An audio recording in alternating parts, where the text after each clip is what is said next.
pessoal, tudo bem com vocês?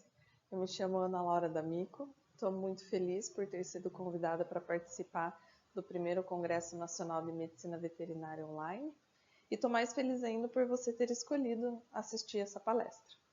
Ela foi preparada com muito carinho dentro da área que eu mais amo na minha vida, que é a patologia clínica, onde eu atuo há mais de 15 anos e hoje como diretora do Laboratório Veterinário Provita em Curitiba.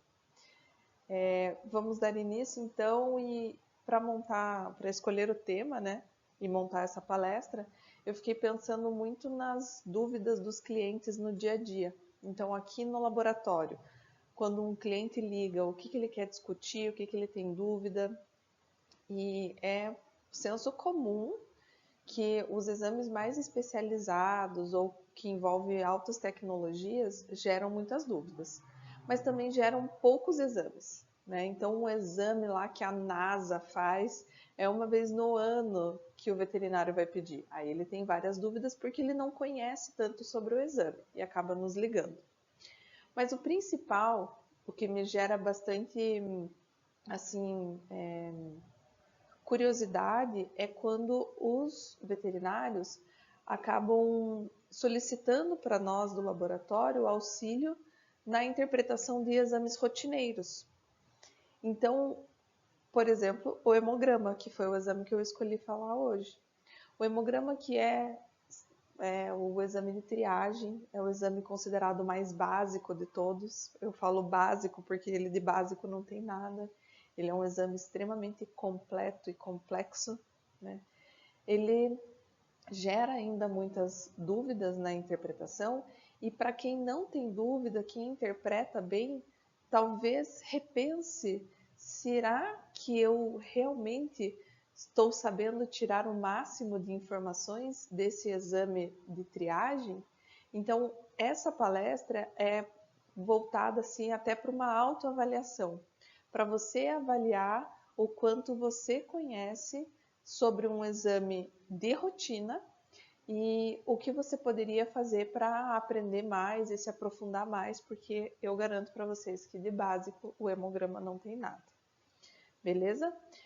Então, para exemplificar tudo isso que eu estou comentando aqui com vocês, eu trouxe um caso clínico, que é o caso de uma bulldog inglesa, uma fêmea castrada de 11 anos, com histórico de vômito com sangue na manhã daquele atendimento. Então, deixa eu contextualizar um pouquinho.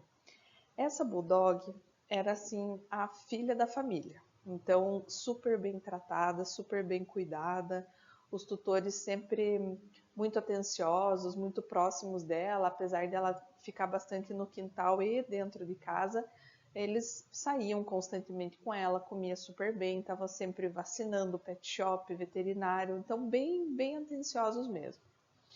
E aí, de manhã, a tutora comentou que ela fez um vômito com sangue no meio da cozinha, que foi uma coisa assustadora.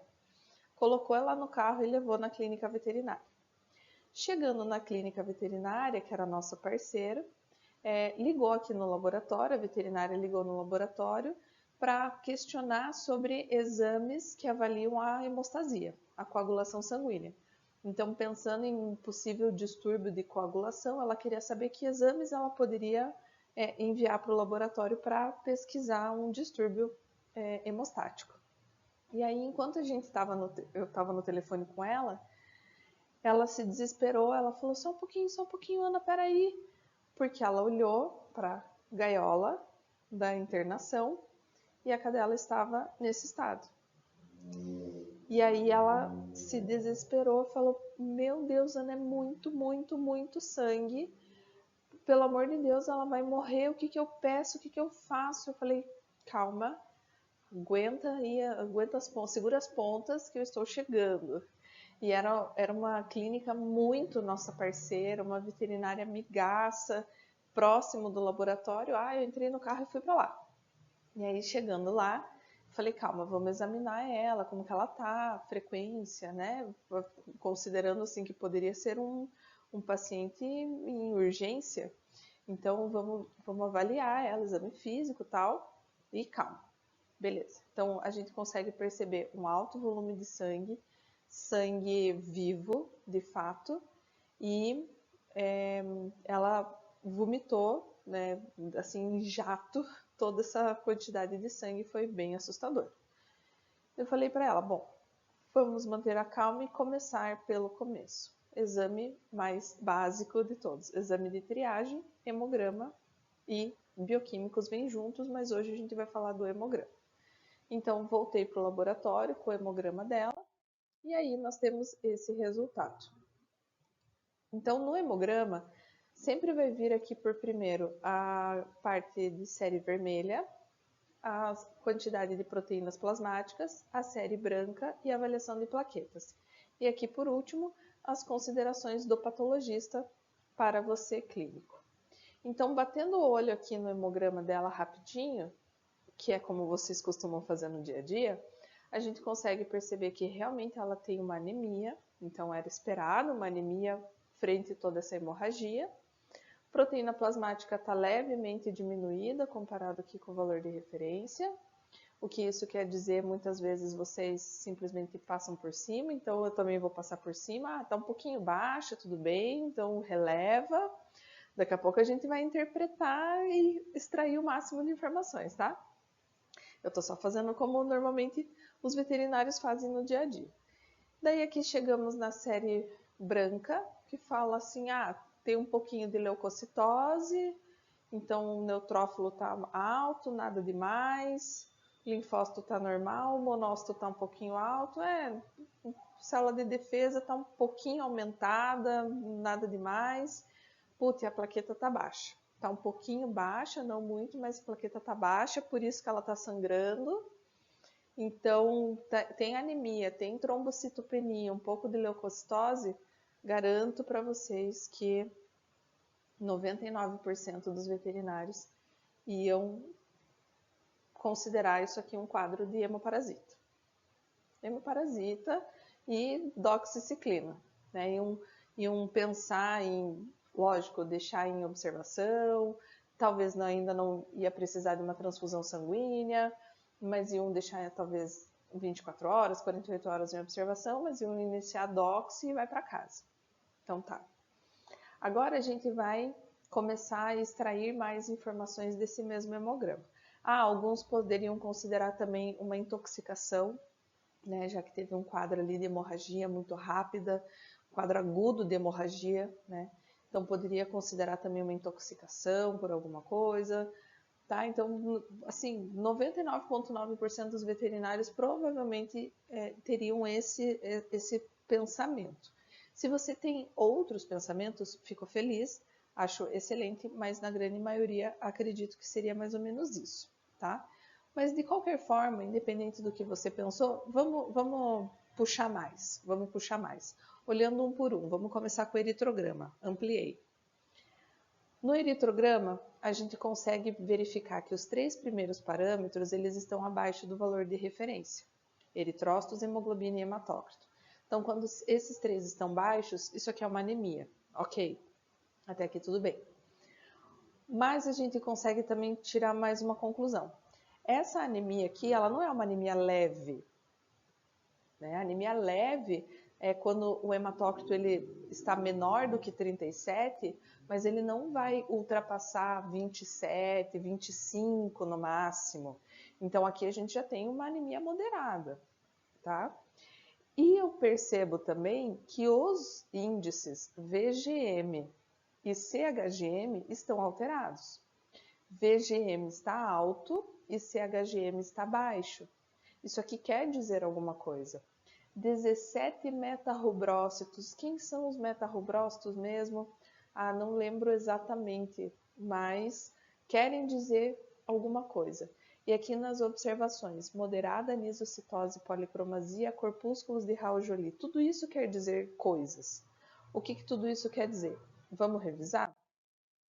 Então aqui eu tenho um desenho, né? Desculpa se ele está meio estranho, foi eu que fiz aqui à mão. Eu tenho um desenho da eritropoiese, como que funciona a fisiologia de produção de um eritrócito, que é a célula número 6. Então, os eritrócitos, eles são produzidos lá na medula óssea, a partir de células tronco hematopoiéticas. Então, lá na medula a gente tem essa célula que, dependendo do estímulo que chega para ela, ela se transforma em alguma célula sanguínea. Se chegar um estímulo, ela se transforma em plaqueta, se chegar outro, ela se transforma em leucócito, se chegar outro, ela se transforma em eritrócito. Ela precisa ser estimulada, ela ainda não é ninguém nessa vida. E o estímulo que chega para fazer com que ela se transforme num eritrócito é a EPO, a eritropoetina, que vem lá dos rins. Beleza? Para que tudo isso aqui aconteça também, a medula óssea precisa receber T4, que é a tiroxina. Então, a tiroxina é aquele hormônio que faz os nossos órgãos funcionarem como deveriam, em ritmo e velocidade.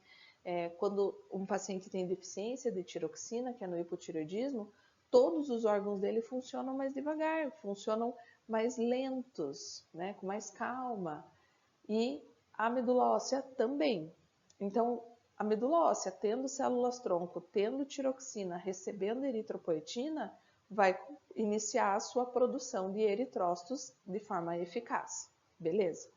Estou só explicando a fisiologia, tá?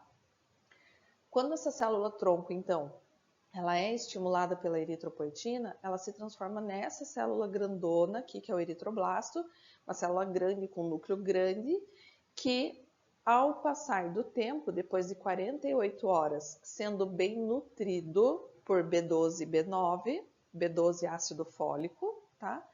Ele vai amadurecer, diminuindo de tamanho, diminuindo o tamanho do núcleo.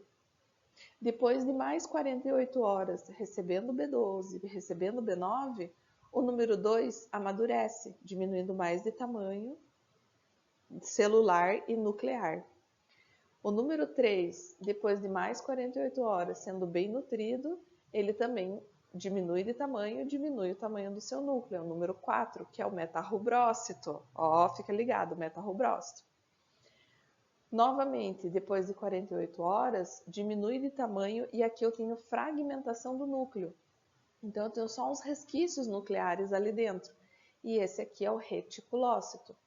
E mais 48 horas depois, esse reticulócito termina de fragmentar todos os restos nucleares, não vai mais ter restos de núcleo dentro, e a célula agora está menor ainda, sendo o número 6 o nosso eritrócito maduro.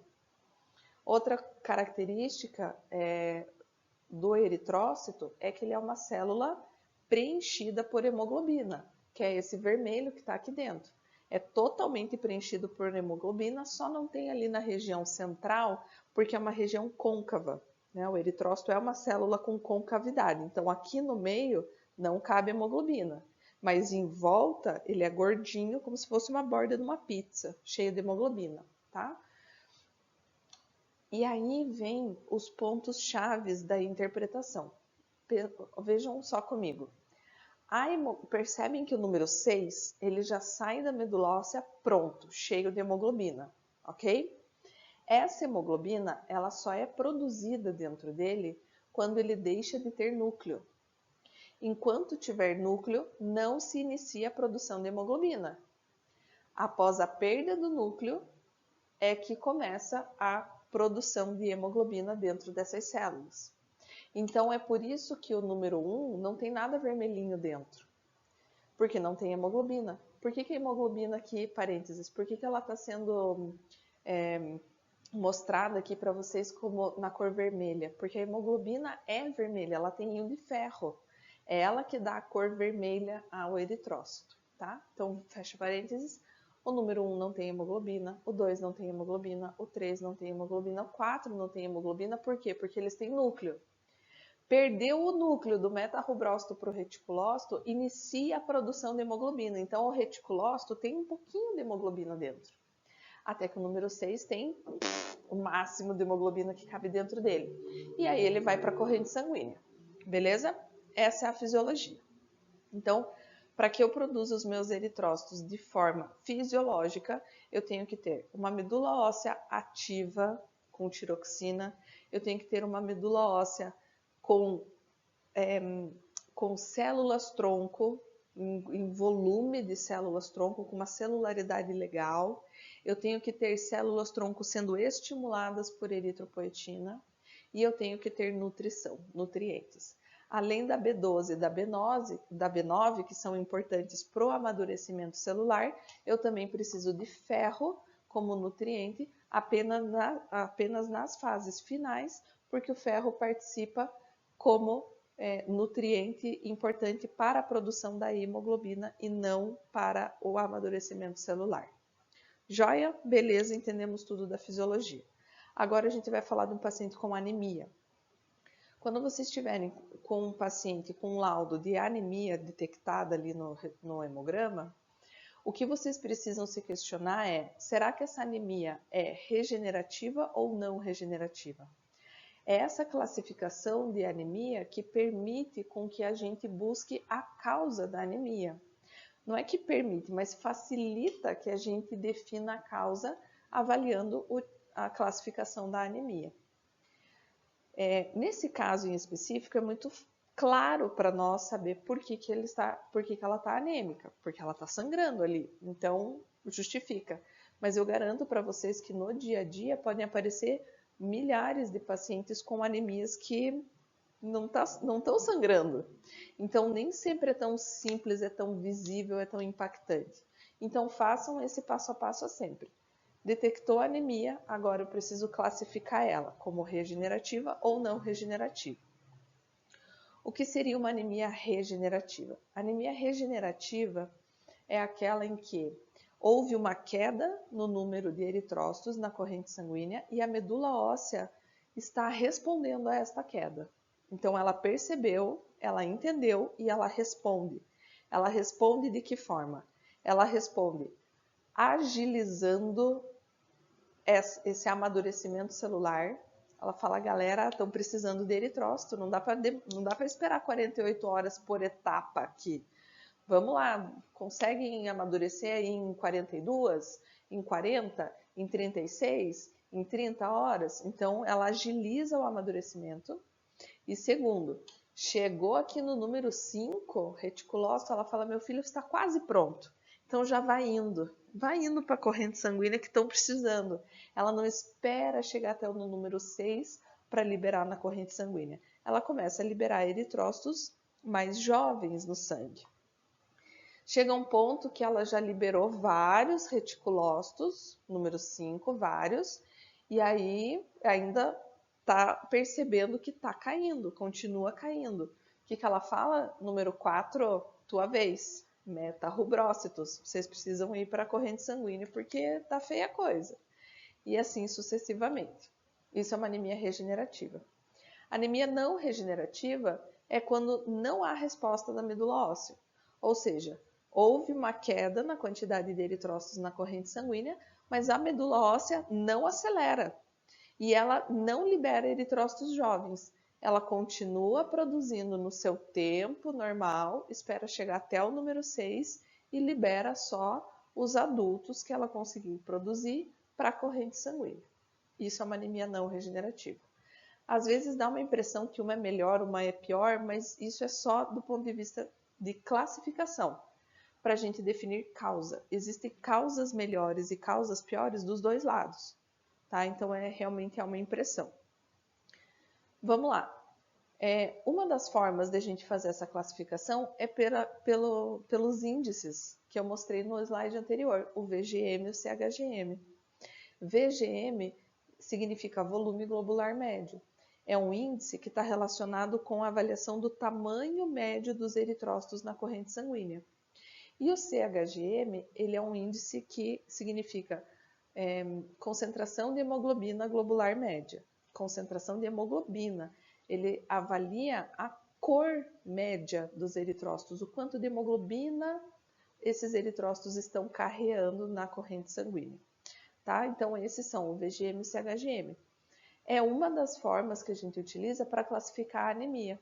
Então, percebam, se uma anemia for regenerativa, eu vou ter eritrócitos jovens no meio da corrente sanguínea, certo? Certo.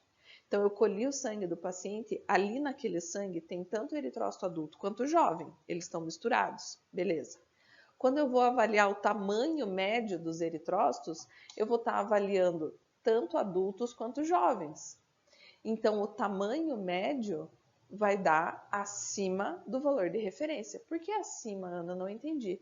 Vocês concordam comigo que comparando com o normal, que é o adulto, os jovens, eles são maiores do que o normal? Então, se eles são maiores, mais volumosos, VGM maior que o valor de referência, ok? E o CHGM é a concentração de hemoglobina globular média. Vocês concordam comigo que se eu tenho eritrócitos jovens na corrente sanguínea, os jovens, quando comparados ao normal, que é o adulto, os jovens têm menos hemoglobina do que o normal. Então, CHGM menor do que o normal, do que é o valor de referência. Então, esse é o clássico de uma anemia regenerativa, ter o VGM alto com o CHGM baixo. Já na anemia não regenerativa, a medula óssea não libera eritrócitos jovens. Ela espera chegar até o normal, até o adulto, para liberar ele na corrente sanguínea. Então, nesse sangue, eu só tenho eritrócitos adultos, ou seja, os normais, VGM normal e CHGM normal, ok? Beleza. Uma coisa bem importante de eu ressaltar aqui é o seguinte. O VGM e o CHGM, eles são índices bem legais, eles vêm em todos os hemogramas, eles ajudam bastante, mas às vezes eles nos confundem. Por quê? Porque eles são dois índices médios, são valores médios calculados. O que isso quer dizer? Quer dizer o seguinte, se eu tenho 10 pessoas, 9 são da mesma altura, vamos supor que as 10 são mais ou menos da mesma altura, voltando, as 10 são mais ou menos da mesma altura. Eu vou calcular a média desse grupo, vai dar 1,70 m. Aí eu tenho um outro grupo, que 9 são mais ou menos da mesma altura e um é mais alto. A hora que eu for calcular a média desse grupo, com um mais alto, vai dar 1,71. Não altera a média, porque é só um que é mais alto. Então, para eu ter um valor médio fora da referência, eu tenho que ter muitos altos para alterar a média. Aqui nesse meu exemplo, eu estou falando de 10 pessoas e de altura, mas imagine milhões de eritrócitos por microlitro. Tem que ter muito eritrócito jovem ao ponto de chegar a alterar os valores médios VGM e CHGM. Então, eles são índices legais? São, quando já tem bastante alteração. Enquanto não tem vários eritrócitos jovens na corrente sanguínea, o VGM e o CHGM podem dar inalterados, tá? Então, talvez eu possa dizer que eles são índices um pouquinho tardios. Quem que não é tardio? O patologista.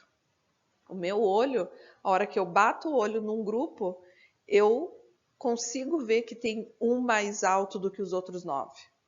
Eu não preciso calcular a média para saber como que é a altura desse grupo. Eu estou vendo aquele ali é um altão, o resto está dentro do normal. Então, quando a gente olha no microscópio, a gente consegue ver um eritrócito jovem, 1, 2, alguns eritrócitos jovens no meio dos adultos, mesmo com o VGM dentro do normal. Então, é muito importante que vocês sempre avaliem as observações que o patologista coloca ali no laudo. Elas estão ali para serem observadas, as observações. Não é para passar batido, tá? O patologista está te falando alguma coisa. Então, VGM e CHGM são índices legais? São, mas cuidado, sempre avaliem também o que o patologista está querendo dizer. Se os dois estiverem concordando, o índice está falando uma coisa e o patologista está falando a mesma coisa. Fechou, é isso. Agora, o índice está falando uma coisa, o patologista está falando outra. Fiquei na dúvida. Em quem que eu confio? No patologista. Mas eu quero ter certeza. Voto de Minerva. Existe um exame que é o Minerva, que é a contagem de reticulócitos. A contagem desse número 5 aqui. É um exame à parte que você pode solicitar para o laboratório e ele que vai bater o martelo para dizer se uma anemia é regenerativa ou não regenerativa. Beleza? Nesse caso específico, a gente não precisou do voto de Minerva, porque VGM, CHGM e o patologista estão falando exatamente a mesma coisa, então eles se confirmam. Mas só para finalizar esse slide, a gente já vai voltar ao hemograma. Fiz a classificação. como regenerativa ou não regenerativa, identifiquei qual anemia meu paciente tem, o que isso vai me ajudar daqui para frente? Vai ajudar na identificação da causa. Então, uma anemia regenerativa, ela tem duas causas no planeta Terra, não existem outras. Ou é um paciente com hemorragia ou é um paciente com hemólise, beleza? Já a anemia não regenerativa, ela tem mais ou menos 5 causas, pode ser classificada ali, subdividida em 5 causas. A primeira é um distúrbio medular, então é um paciente que não tem células-tronco ou que tem poucas células-tronco, que houve uma lesão nessa medula óssea ou que essa medula óssea está com câncer, a medula óssea está doente, tá? Então uma mielopatia. Segunda possibilidade, o paciente é um doente renal crônico. Ele tem medula óssea, que ele não tem estímulo, eritropoetina. Terceira e quarta possibilidade está relacionada a deficiências. Pode ser uma deficiência nutricional, então não tem nutrientes para essas células amadurecerem, ou uma deficiência hormonal, falta T4 para a medula óssea funcionar. E a última causa são as doenças crônicas. Então, doenças ali com mais de 21 dias de desenvolvimento, elas podem cursar com uma anemia concomitante, e o exemplo de doença crônica mais clássico que causa anemia secundária são as neoplasias. As neoplasias, especialmente as malignas, tá? A benigna não faz isso, mas as malignas fazem. Beleza? Então, voltando para o nosso caso, e agora vamos extrair o máximo de informações, a gente já tinha verificado que tem uma anemia, é uma anemia moderada, é uma anemia importante, com critérios de regeneração, porque o VGM está alto e o CHGM está baixo. Então, anemia regenerativa. Tem 17 metarrubrócitos. Metarrubrócito é o número 4 lá do nosso desenho. Então, aqui confirma que tem eritrócito jovem na corrente sanguínea, confirma que é uma anemia regenerativa. E por último, lá vem o olho do patologista me falando: Ana, tem moderada anisocitose e policromasia. O que isso quer dizer? Anisocitose quer dizer que eu olhei no microscópio e eu estou vendo uma galera de tamanho diferente. Estou vendo os normais e os altinhos, normais e altos. Então, tudo misturado, anisocitose.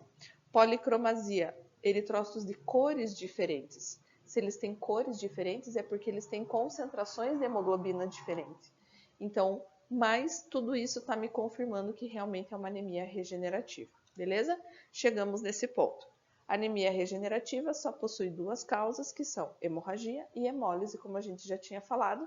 E no caso da nossa Bulldog, fica claro que é por hemorragia, porque esse é o histórico e a gente viu ali a quantidade de sangue. Beleza. Ana, você está há exatos 27 minutos falando e eu não aprendi basicamente nada. A gente já sabia que era uma anemia, que era com caráter de regeneração por causa de uma hemorragia. Tá bom. Então agora, vamos lá. Vamos ativar o nosso modo turbo. A pergunta que é... Ó, cereja do bolo. A pergunta que a gente tem que se fazer agora é a seguinte. Se esse vômito com sangue começou hoje de manhã e esse exame foi feito ali na hora do almoço, depois do almoço, eu pergunto para vocês, como que eu estou vendo tantos critérios de regeneração se começou agora? Se ela vomitou sangue pela primeira vez algumas horas atrás, como que já deu tempo da medula óssea identificar uma queda nos eritrócitos, aumentar a velocidade do amadurecimento, liberar eritrócitos mais jovens, desde reticulócitos até metarrubrócitos, já alterou os índices VGM e CHGM que demoram para alterar? Como que tudo isso aconteceu? Em horas, em minutos. Não é possível. Não é possível. Então, das duas, uma. Ou esse tutor mentiu, e ela já está sangrando há mais tempo, ou esse tutor não mentiu, mas ela já está sangrando há mais tempo. Essa conclusão é a mais importante de todas. Ela não começou a sangrar hoje de manhã. Ela já está com hemorragia há muito tempo. Essa conclusão é o divisor de águas desse caso. É o divisor de águas. Bom, o tutor está mentindo? Assim, no geral, isso é bem possível. Nesse caso, nem tanto. Eram tutores muito preocupados, super atenciosos. Então, o tutor não mentiu. Então, a gente tem que partir do princípio que essa cadela já está sangrando há bastante tempo.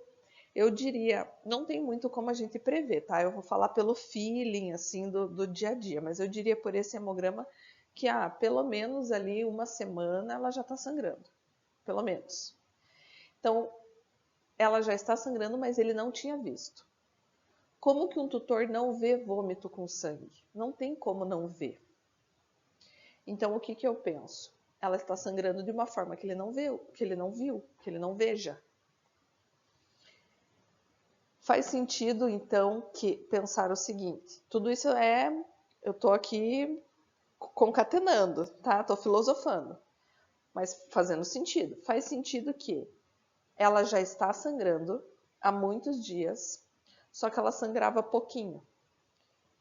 Pouquinho, pouquinho. E hoje ele percebeu porque foi muito. Beleza. Qual que é a minha ideia? Acredito eu que ela esteja sangrando no estômago, então o estômago ou o intestino alto, porque saiu pelo vômito muito sangue. Então imagino que seja trato gastrointestinal alto, provavelmente estômago. Ela já está sangrando há muito tempo em um volume pequeno. Um volume tão pequeno que não fez ela vomitar. Fez esse sangue sair e descer no intestino e sair pelas fezes. E aí, como ele passou por todo o trato gastrointestinal, esse sangue foi digerido e as fezes provavelmente ficaram um pouco mais escuras. E aí ela provavelmente tinha melena, que o tutor não percebeu. Então é mais fácil o tutor não perceber melena do que sangue. O sangue digerido passa um pouco mais despercebido, principalmente porque ela defecava lá fora. Então, talvez a coloração das fezes tenha passado despercebido. E aí, ela já tá fazendo sentido. Ela tá sangrando há muito tempo, num volume pequeno que está sendo digerido e saindo pelas fezes. Por que agora ela vomitou sangue em alto volume? Porque alguma coisa rompeu.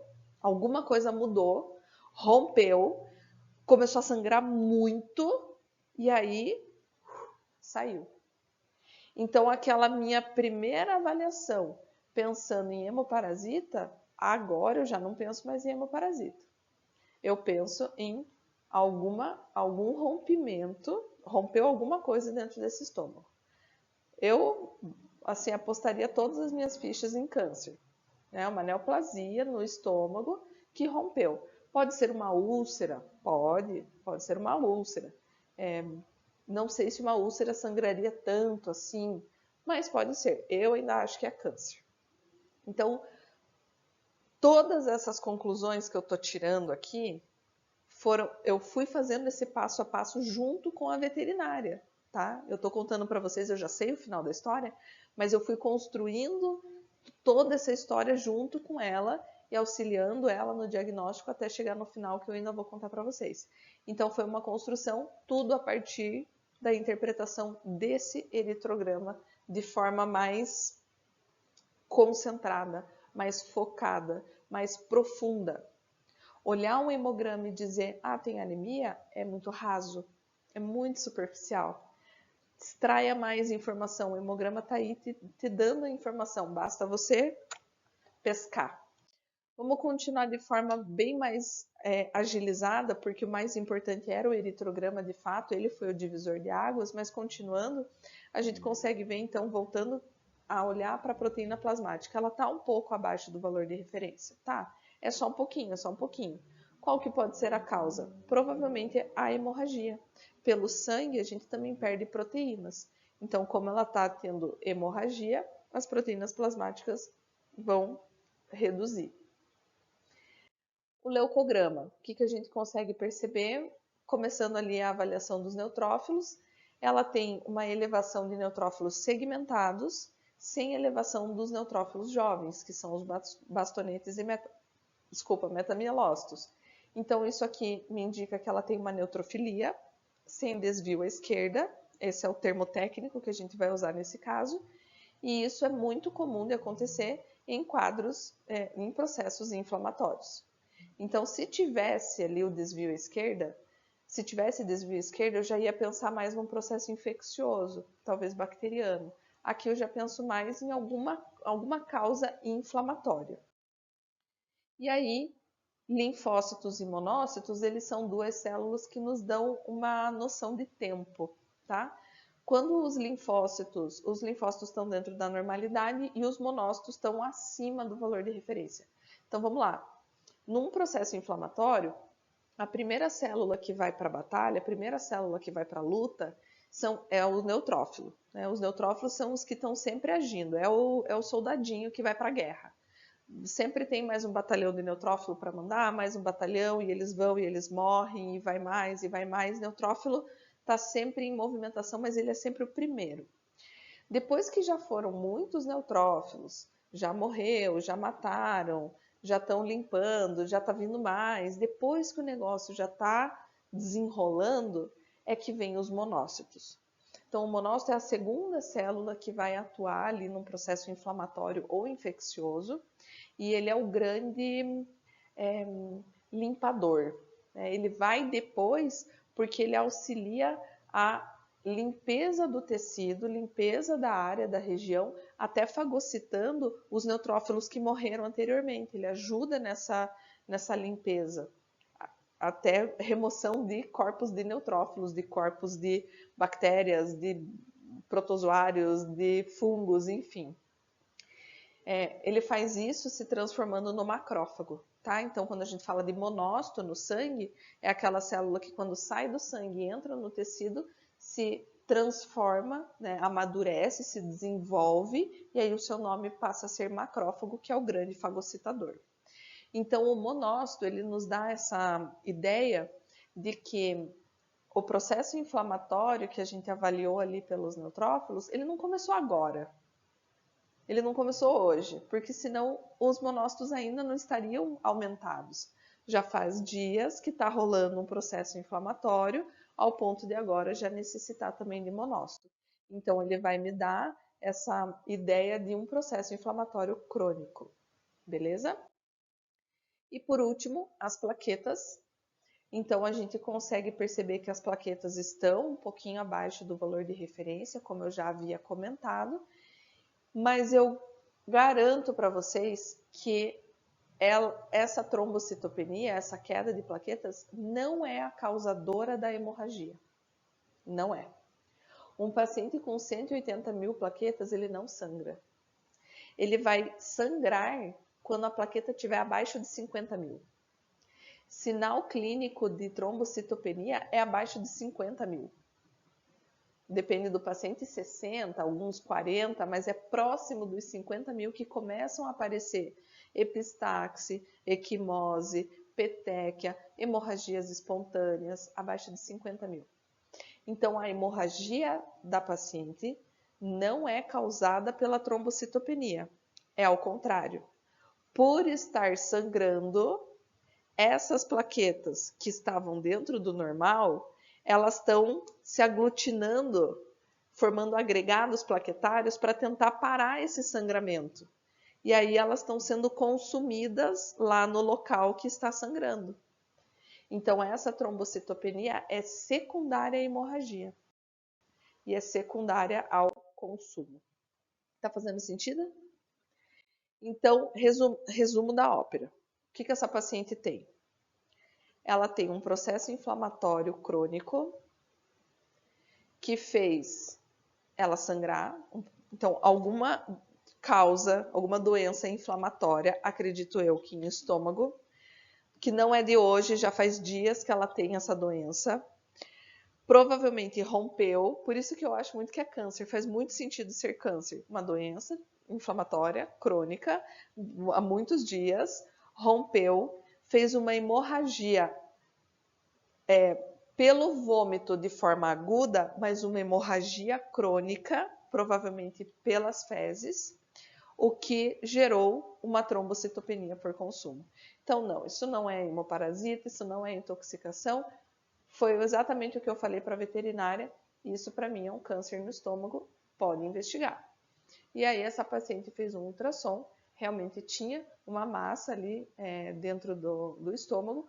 Foi feita uma endoscopia, onde conseguiram fazer uma citologia, uma biópsia, retiraram um fragmento para histopatológico, e ali na citologia a gente já encontrou células epiteliais bem feias, né, com muitos núcleos, bastante diferença de tamanho, de formato, e aí fechou então um caso de carcinoma de estômago que rompeu e estava causando toda essa hemorragia. Até no momento da endoscopia foi bem difícil de visualizar, porque era muito sangue. Precisaram abrir essa paciente e ela ficou bem depois da cirurgia e realmente confirmou o quadro, então, de neoplasia estomacal. Então, eu finalizo a minha palestra voltando na pergunta anterior. Você de fato sabe tirar o máximo de informações dos exames laboratoriais? Essa foi uma palestra para autorreflexão e para dizer para vocês que olhar o resultado de um exame em 20, em 30 segundos é olhar ele assim de forma muito superficial. Então, busquem mais conhecimento, se aprofundem mais, que vocês com certeza serão veterinários muito melhores em diagnóstico e em tratamentos mais eficazes.